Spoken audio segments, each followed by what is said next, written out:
Intellectual lumber here. Matt Miller, Washington Post online columnist and host of Public Radio's Left, Right, and Center. Steve Moore, Washington Journal editorial board senior economics writer and author of Return to Prosperity. And Tony Blankley, syndicated columnist and Edelman executive vice president.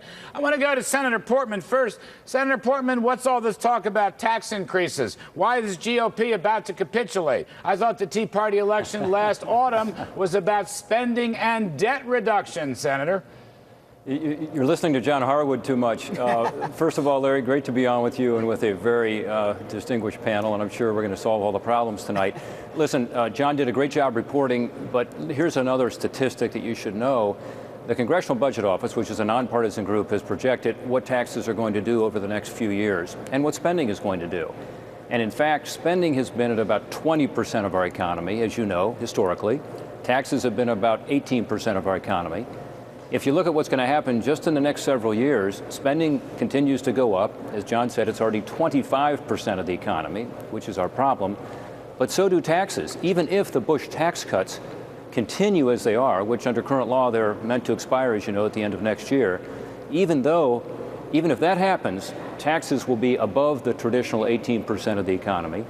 And these are the Congressional Budget Office figures. If the Bush tax cuts indeed are ended for the two top brackets, as is current law, then the taxes go up actually as a percent of the economy over 20%. So when you look at what's really happening out there, it's spending that's the problem. It's spending that's out of control. It's having to close that gap, not by going back to historical rates on taxes, but even higher than historical rates, and then getting the spending down. So I think that, I hope that's not too confusing for you, Larry. No, I get that. I was just very confused listening to Senator Cornyn on one of the Sunday talk shows. I just didn't get it. I think you've clarified it. I like the clarification. Hang with me, Senator Portman. I want to go to my friend Steve Moore, because part of this other deal is, in return for limiting some deductions on upper income people, heaven forbid, millionaires and billionaires and corporate jets and oil and gas companies, they say there's going to be a 3-to-1 spending deal. Okay, $3 of spending cuts for every dollar revenue increases. I've heard that before. You've heard that before. Right. When has that ever panned out? When in the history of Earth and mankind and all the planets has that ever panned out? Well, Larry, the president that you and I both proudly work for, the Gipper, used to walk around his entire second term in office saying, where are those $3 of spending cuts the Democrats offered me? So this is not going to be a deal. I will make a prediction to you, and I think the senator will agree with this. The Republicans are not going to raise taxes. Now, you may see a deal where we cut tax rates, get rid of some of these exemptions, and grow the economy. But not between now and August 2nd. I think you could. Bill Clinton. Now, right away? Yes, I'm saying Bill Clinton. You're dreaming. Bill Clinton this weekend said, why don't we go to a 25%? You're into Ron Paul's legalization of pot right here. This cannot happen. Bill Clinton said a 25% corporate tax rate. I know. We're going to, yes. That's a big deal. So I think we can Clinton. get this done. And you know what? You grow that economy. Those numbers, Senator, that you gave, those are exactly right. But they are assuming that we get back to normal rates of economic growth. We got to get this economy growing. So, Matt Miller, that begs the question, why would you be raising taxes with a terrible economy, which, as the front page story of the Wall Street Journal suggested, it's either the worst or the second worst since the Great Depression in terms of economic recovery? What is wrong with your Democratic Party that is obsessed with raising taxes? Well, I criticize both parties, but first, no one's talking about raising taxes in the near term. We should do what we have to do to get the economy back on track, but over the longer term, there's no question, as you double the number of seniors on Social Security and Medicare, and as former OMB Director Portman knows, that's a huge chunk of the budget. You can't keep taxes at their historic post-World War II rate without driving us further into debt. The huge fraud of the Republican position in the next 2 weeks is, you have to remember, Senator Portman and every other Republican except a handful voted for Paul Ryan's budget. Paul Ryan's budget adds $5.4 trillion to the national debt in the next 10 years. Yeah, how on earth do you add $5 trillion to the debt and then monkey around with the debt ceiling? Yes, but that's in relation to what would have happened if they hadn't done it. But their plan adds $5 trillion in the debt. Why are they going to spook the markets over this? Tony Blankley, let me ask you what your forecast is. What is going to happen here with all this mishmash? First of all, I don't believe there's any chance that we're going to be able to do a general tax reform, bringing down the rates. It hasn't even started. The lobbying that would be in, because all business sectors, it can happen, but not by August 2nd. That's going to be 6 months of very hard work to get to that. I believe that there are virtually no Republican votes in the House for any kind of a tax increase now. Virtually none.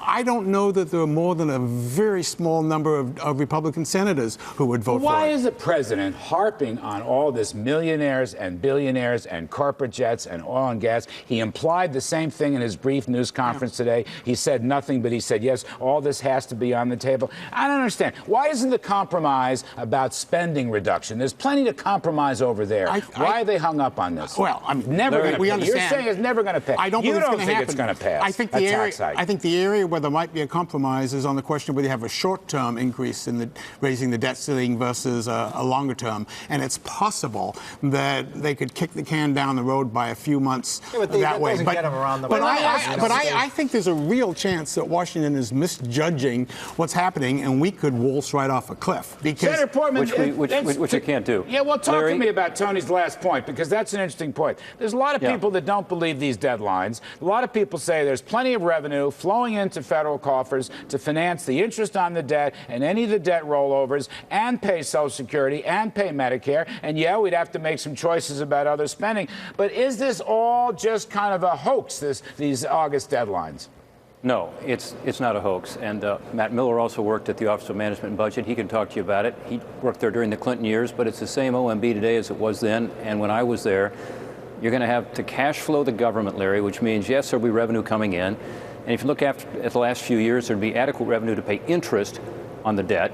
So that sort of technical default would be very unlikely to occur.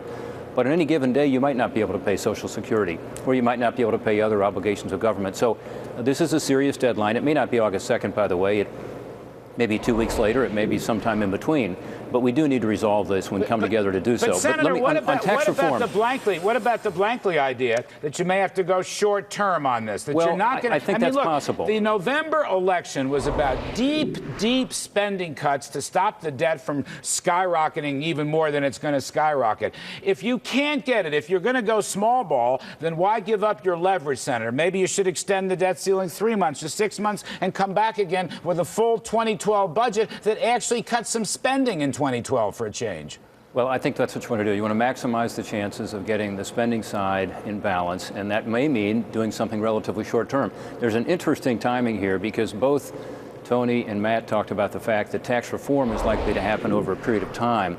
And Tony even said 6 months. Well, maybe you extend it for 6 months, and during that time you direct the Ways and Means Committee and the Finance Committee to come back with tax reform within certain parameters, which means lowering the rates, getting rid of some of these deductions and credit and exclusions, and clean out the code, which helps the economy. Steve's point, economic growth, that's what it's all about. So I think there may be a way to get through this, both with a relatively short-term debt limit. I'd much rather see us do a long-term one, but if we can't, we can't.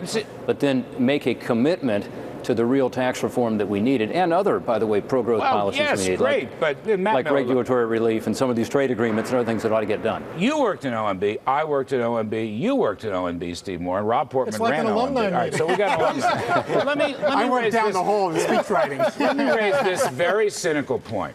A $1 or $2 trillion quote-unquote spending cut will all be in the out years. It'll all show up in the last year or two. Nothing will show up in 2012, and that isn't worth the paper it's printed on. And that's why I want the GOP to hold out. I would agree if that's where they ended up. Yes, thank you, Rob. Thank you, Senator. What do you think about that, Matt? You know this is phony baloney. These long-term spending cuts have to be real cuts now.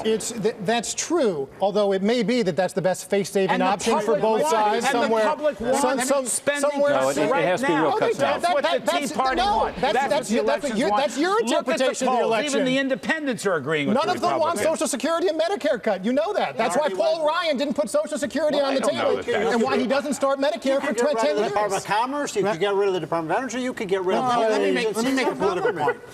The American public, the electorate, has in 2008, they threw Republicans out of town. Right. In 2010, they threw the Democrats out of town. They're perfectly prepared to throw either or both parties out of town. So the GOP better deliver. And these phony out-year spending cuts have no place in a deal, especially with tax. We also have to do it to get the economy moving. It's about the economy and jobs. Let's go back to the politics. Republican congressmen and senators who are up either now or in 2014 will get primaried if they vote for tax increases. Or even a debt ceiling. Can I ask the senator something really important, though, on this? Senator, I keep hearing about the 14th Amendment, that the president has the authority to simply issue debt, even if they are. Now, I want to hear what you're hearing about this, because I'm hearing this is a real serious proposal by the White House, that if they don't pass that debt ceiling on time, the president still has the authority to issue new debt. What are you hearing on that? I don't think it's a serious discussion. I think it would end up with a constitutional conflict that he would like to avoid. I think the key thing, Steve, you talked about earlier, is to get this economy moving. And we have to resolve this issue in order to take away that wet blanket that's on the economy right now that's causing so much uncertainty, that's keeping, frankly, some of these corporate profits out of investment, out of jobs. And we need to move quickly to resolve this issue as best we can. But the easiest way to resolve it, if the Republicans have voted for $5 trillion in new debt in their budget, why would they can resolve it by saying, we know our plan adds $5 trillion in debt, we know Obama's does more, but let's stop monkeying around with the debt ceiling. Obama hasn't signed because that it would budget stop $10 trillion in debt increases. That you're not but cutting. that's all 10 years from now. All you're doing is slowing down these baselines. You know that as well as I know that. But I don't see. Okay, I want to ask you, where is President Obama's plan to solve the debt ceiling and the budget? Where is his plan? I don't think he has an adequate no plan. plan. That's right. Okay. I'm I not just want to put defending this that. on the table. He doesn't have one. But the point about the Ryan plan is the Ryan plan proves that taxes are needed as the baby boomers retire. Let me finish, because he adds $14 trillion in debt. He doesn't balance the budget until the economy and create revenues. He assumes that, and he still adds. He doesn't balance the budget until the 2030s. I want 5% growth. He's only got 3%. Look at his budget. Matt. You're a palenting fantasizer. Matt. No, I gave it to Palin. It's worse than that. I gave it to Palin. We did it in the Clinton years. Yes. Fed Chair, you get the last Fed word. Chair Bernanke, when he was being questioned in Congress, said we could do it all on the spending side if we wanted to.